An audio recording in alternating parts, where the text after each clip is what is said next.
what numbers do we need to keep a bare minimum of our civilization functional? But you see a lot of these things happening where people go, nope, no doobity doop in my body, so I'm not going to go back to work. But they're already starting to see massive effects of things breaking and not functioning correctly because there's not even a minimum amount of staff to keep things at barely functional level. When you go below that across all industries, then what happens? So you got to look at bare minimum numbers to keep a society functional. So the population migration is going to be one thing. Now, the economic downturn, reset, collapse, whatever you like to term it, is what's value based on?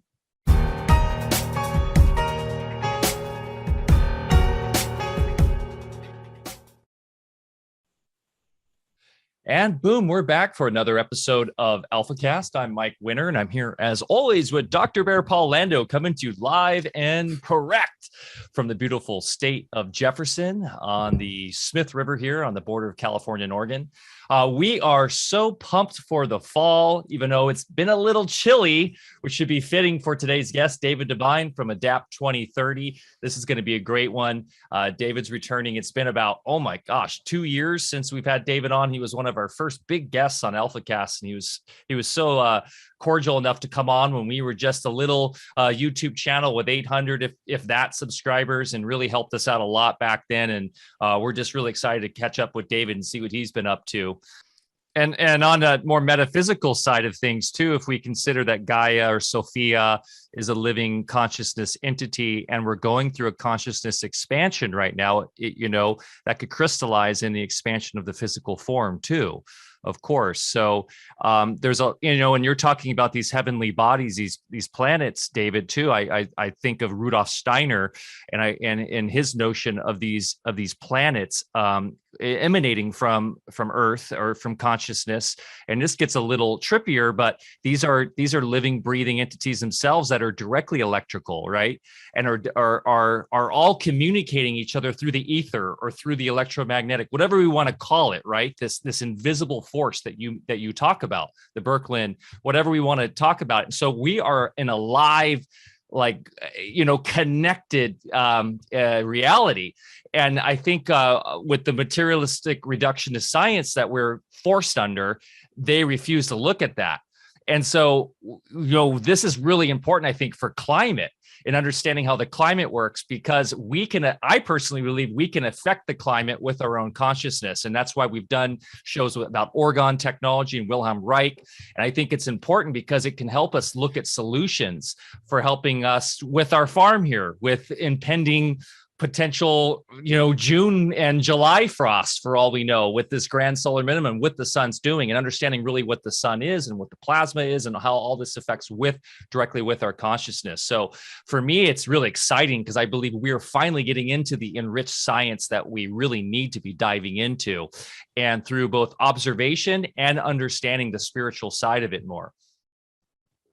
And Barry, you brought up a little point there. In Melbourne, on that day of rage that was occurring just before the protest, they had the biggest earthquake ever recorded in Melbourne. So you really have to wonder, was that what you were referring to? The human themselves triggering that through the emotional state at that one vector on the planet? Or was it a technological triggered event? And, I'm wondering, I put it into the two camps, because we're starting to see at least some data points where the strictest lockdowns are happening and the most, let's say, removal of people's liberties seem to now have the largest natural disasters happening directly over those areas, whether it be the once in a 1,000-year flood, the largest mudslides, volcanic eruptions, or earthquakes themselves. I mean, literally within square feet of where these events are happening. You just got to wonder, is it now the human resonance field that's triggering on, and it has a physical effect on this planetary body here? It's becoming very connected in a correlation now between these events and what's happening on the ground, for a better term. Yeah. And just like a human body, there are trillions of cells that, are a composite that make up the human body. And there's a central intelligence that has mechanisms to keep things in equilibrium, cleansed and in a regenerative cycle. And the Earth, regardless of what we think its shape is a living, technology and intelligence in and of itself. So if the cells, which include us on the so-called surface, are creating toxicity, just like in the human body, the Earth will have mechanisms that will discharge pressures. Just like on an emotional plane, when we're in some kind of traumatic event in our life, a lot of pressure builds up, and then we usually have to have some event to discharge it, even if it's unpleasant. I believe the Earth does the same thing. Now, of course, we have people on the ground also that are manufacturing weather and trying their best to manipulate that too. But I think far overriding that is just the effect that we have and the mechanisms that within the Earth that are there to keep us cleansed, including in the atmosphere. Lightning is an example of a purifying element whenever it happens. And, how many times after a storm do we go outside when the sun's shining again and we just feel uplifted, and, not just because the sun's out again, but because, we really feel an upliftment from the cleansing, from the pressure release. And it's just like, when you get over a little cleansing yourself that we might call a cold or a flu, after you get over the symptoms, you feel better than ever. So the Earth, as a living sentient being, has those mechanisms that are there at play to give us an opportunity to live another day and have our experience.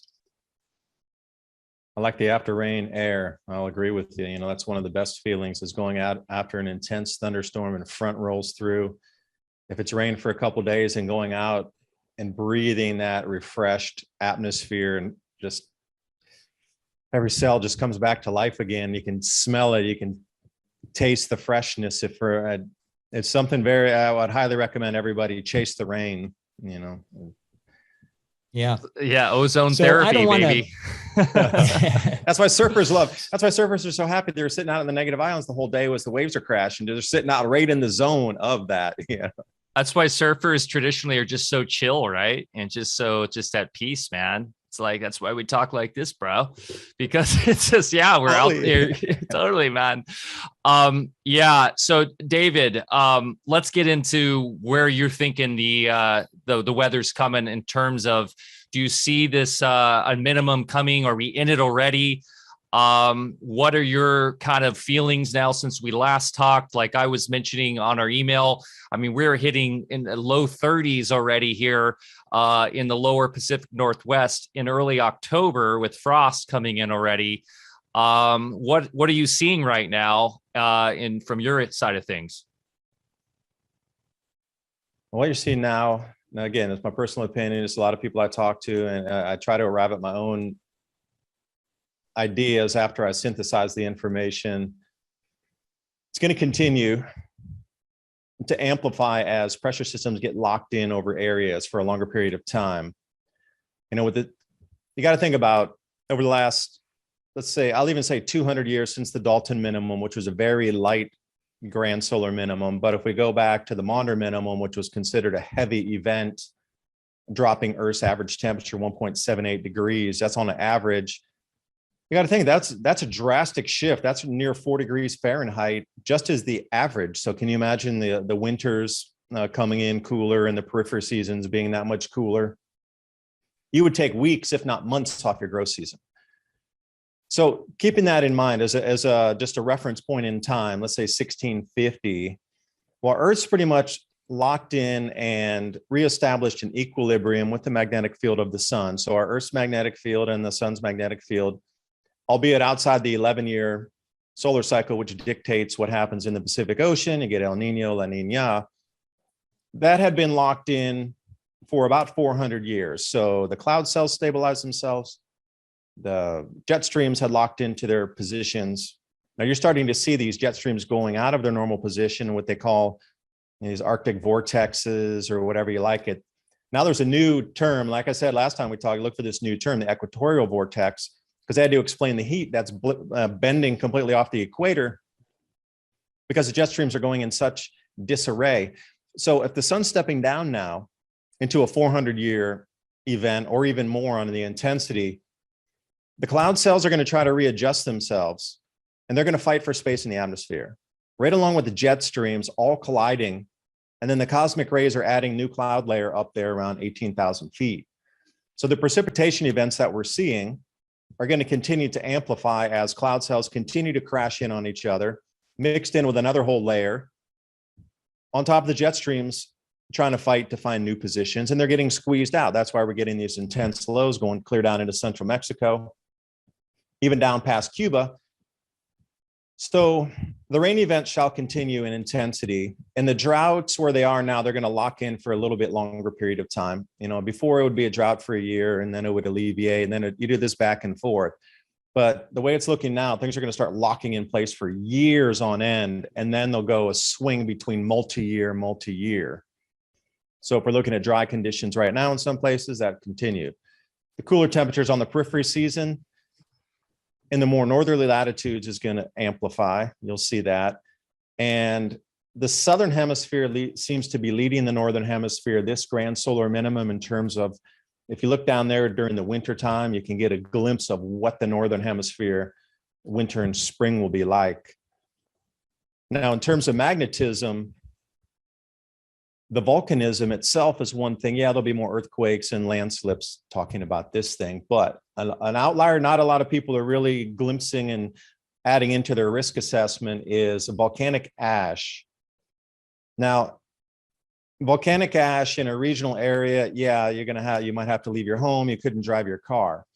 But further afield, when you're talking about animal husbandry and you're out letting your goats, chickens, cows, pig, whatever it is, wild forage out there, they're not going to be able to, because the ash will not allow them to eat out into the grass or the silage anymore if it's grown in the fields. So moving forward, you're going to be looking for more eruptions with more ash into the air. That's going to affect that, even fish farming.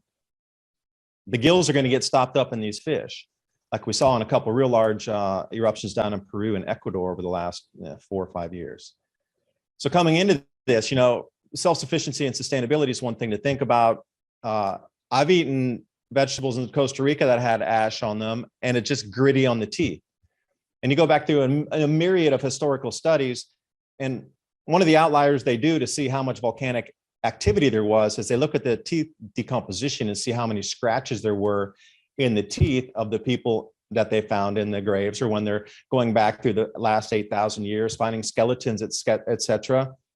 They look into the dental records of these people living at the time to see how much grit was in the teeth of the food they were consuming, because there was more volcanic ash in the air.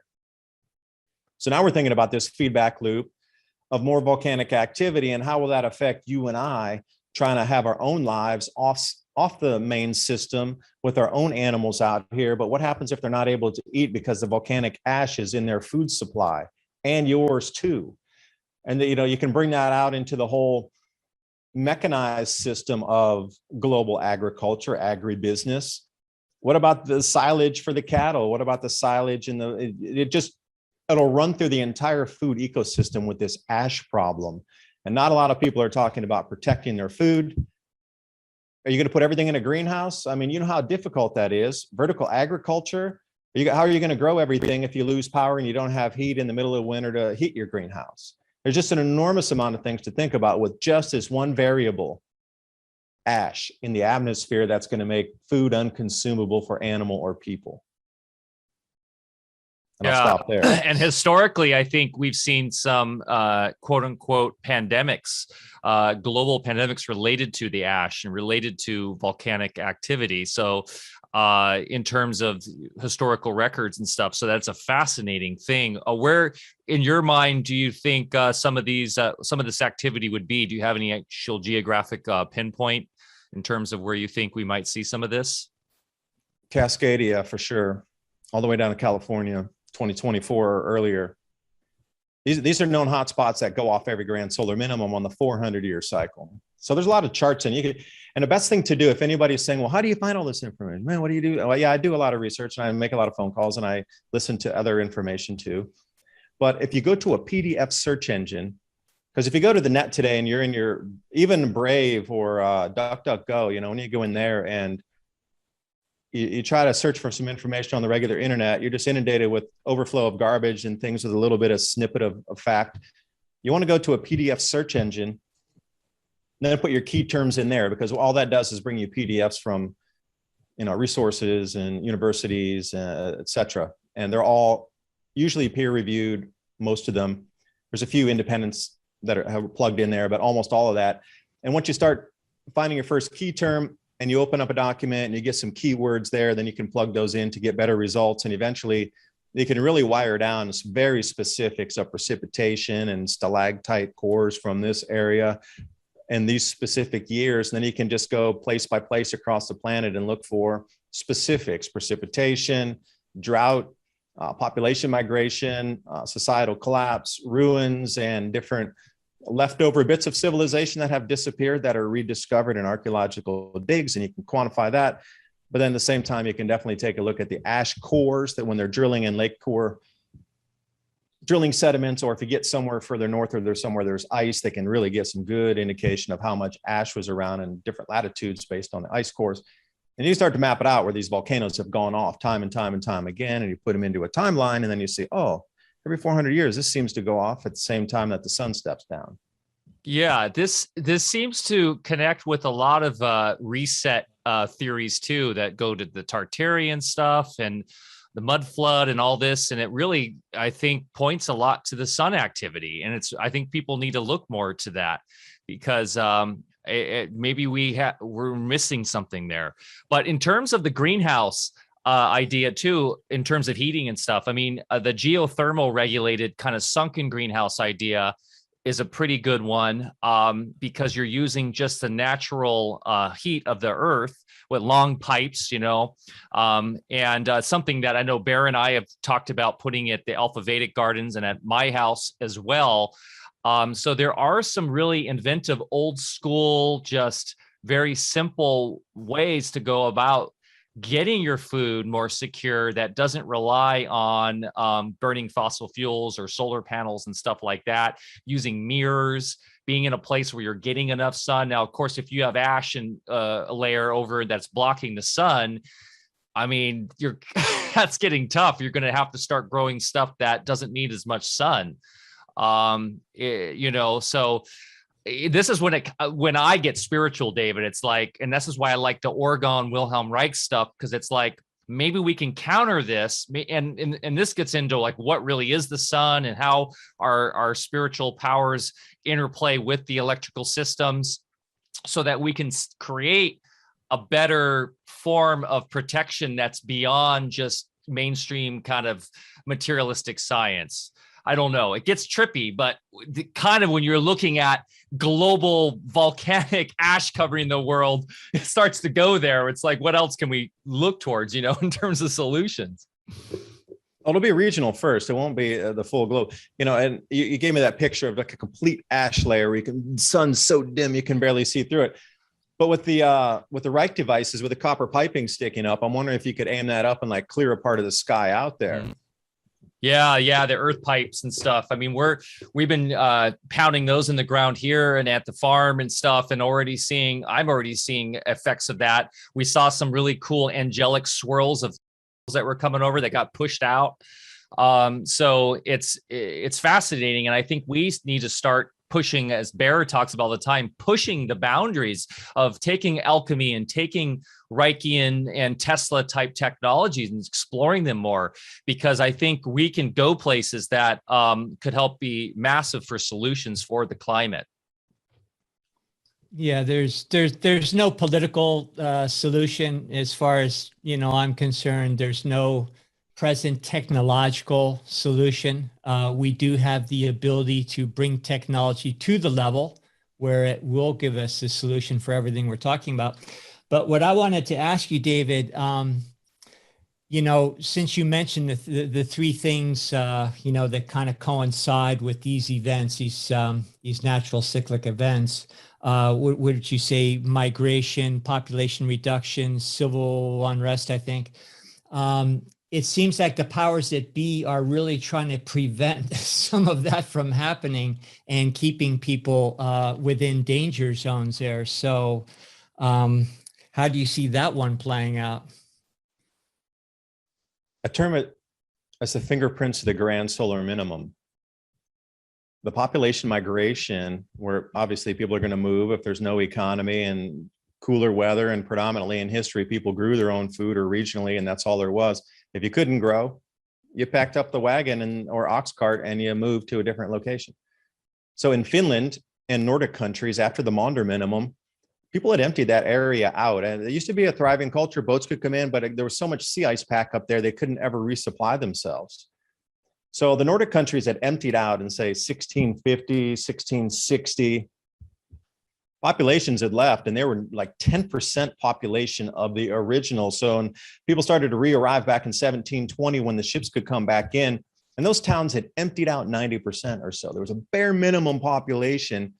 And you start to look now, what numbers do we need to keep a bare minimum of our civilization functional? But you see a lot of these things happening where people go, no doobity doop in my body, so I'm not going to go back to work. But they're already starting to see massive effects of things breaking and not functioning correctly because there's not even a minimum amount of staff to keep things at barely functional level. When you go below that across all industries, then what happens? So you got to look at bare minimum numbers to keep a society functional. So the population migration is going to be one thing. Now, the economic downturn, reset, collapse, whatever you like to term it, is what's value based on? What's value asset going to be? What was it? Well, it was fiat currency. Fiat was based on what? Well, the productivity of a country. And then if you boil it down, the productivity of a nation is its food supply and the production of food. Those available calories can allow other peoples to do extra tasks, which then in turn create something, make something, create a service, and then that's valued. You don't have any food, you got people laying on the floor malnourished, you're not creating anything of value. So fiat in itself is going to have to be revalued, which makes sense when cryptocurrency comes. A reset of sorts, baskets of currency, including gold, crypto. Of course, it's going to be the central bank digital currencies. It won't be anything native like you all are creating or what's out there in the ecosystem now either. No control in that. They're only going to, put baskets of currencies, gold, and things that are under control again with central bank digital issuance. But then also you have this thing, the government overthrows and the political discontent that arrives when people are hungry, they got no jobs, their economies collapse. Then what? Well, they want change in government. But this time it doesn't seem like you can air your anger, your regress, or whatever you like to call it, out to the populace or to the governments anymore. You're all locked down. Nobody can go and do anything to say, hey, we need change. So it does seem that they're trying to front run this whole thing based on past cycles. Mm-hmm. Chinese have tried it, but their food has collapsed. They're absolutely going into a famine in China if they don't get food this year. They're down to the clean your plate campaign. You got to lick every last little piece of grass off your plate. And the kids, because they're not getting as much meat as they used to, the newer generations calling it chewing grass. So yes, they're trying to promote vegetarian meals and not so much protein and sort of thing over there because they don't have they've lost their poultry and the pork production pretty much. Every warehouse that was in the flood zones is nothing left. Crops are at 50%, as well as last year, they were 50%. So they're going to go on a massive buying campaign to bring food in the country, and they're already at bare rations anyway. And you got all these power supply disruptions. And in my opinion, if they are stopping soybean press operations over there, which means, you import soybeans from country, whatever, Brazil, United States, you bring in the soybeans and you crush them for oil so people can cook. They have ceased those operations in China. So for me, that's a huge red flag that they're saying, oh yeah, we're stopping some sort of economic, use of power to produce your touch glass for your Apple iPads and thing. Okay, I could believe that. But when it comes down to where they're stopping soy crush over there, that's 50x above on the problem that they're telling publicly, because you don't stop the food production of oil for people to cook in the country and shut those facilities down unless there is such the gigantic power lack and problem over there. So China tried to front run this. They have the best information on the whole planet about during these grand solar minimums, when things collapse. They have 4,000 years of data. They went through 10 of these cycles already. And another fact for anybody who might not believe this, no Chinese dynasty has ever lasted longer than 400 years, ever, because they're on the 400-year collapse cycle right along with the grand solar minimum. And Xi understood it this time, and he was trying to be the only person of power to try to override these cycles naturally, but the population was too large. Food production was in polluted, centralized areas. The dams didn't work. They overflowed. They had to release all the water or flood major city centers, and the countryside was sacrificed. But wait a second, you sacrificed the countryside, but that's where you grow all your food so you could keep people's with the connected CCP and Communist Party ties from getting their car flooded, but you destroyed your food supply. Things have gone completely awry over there. So I don't think they're going to survive this grand solar minimum. I think we're looking for another collapse over there too. And we also see them, trying to take over areas in Northern Africa and all over the planet, in order to meet their needs. And of course, that's the real dangerous thing, because when civilizations are in the midst of collapse, then that's usually when they go to war as a last resort. And we're already seeing perhaps some pretenses of that right now. So, in the area where we live, we're pretty rural, and the closest town is a long ways away, but a lot of the people from the Bay Area, which is about 10 hours south of here, and actually all over, moving to this part of the state. And of course, these are the people that have the means to do that. They're in bidding wars with houses, up in this area and everything, and paying over the asking price just to get the heck out of the city or wherever they're at. The problem that, a lot of us see that are here is that these people, maybe even some of them are preppers, but I don't think prepping is the answer either these days. I think it's a good idea to have food storage and everything for sure, but it's beyond prepping. You really need a new mindset. You need a new skill set for sure. And these folks that are all moving to places, like where you live, a lot of people are moving to Tennessee. A lot of people, and mostly rural areas. Is that correct? Yeah, like to Florida, Tennessee, Texas, perhaps. And, they're just importing their same mindset and expecting the grocery stores to be open. So those of us that are here and have even been talking about this for a long time and that are prepared, not just with food storage, but, other self-sufficiency measures, that we put in place a long time ago, the quandary I think we're going to find ourselves in is people showing up on our doorstep that are hungry. And, of course, you want to help out whenever you can, but I think some of the people showing up may not be that pleasant and may just, want to take what you have. So, throw that into the mix as well. Do you see similar things happening in rural Tennessee where you're at there with different folks moving in? Absolutely. And the bidding wars here, I have one of my neighbors is a realtor. I was talking to him, and he heads up all the rural land purchase for part of their company here in East Tennessee. It's nothing commercial, nothing suburbia. It's all just pure rural or forest land that they do, ag land. He was saying that they had a record new price of $120,000 over ask. $120,000 over the asking price. That was a new record set in their company. Never heard. He's like, no, this is so impossible. It's probably higher where you are, because $120K here, and people in California are cashing out in cash, rocking up here, buying a 50, 100-acre farm cash. The prices in California are absurd, and New York and Vermont, absurd. So when they come down to places like Tennessee, where it's incredibly reasonable for land, they're paying cash for everything, outbidding. I don't care. I still have an extra $500,000, still an extra $2 million, whatever. I'll just pay whatever. Okay, 100,000, 200, 3. Okay, I'm going to outbid you 400. Okay, I want it. It's the only thing that's going to assure my survival.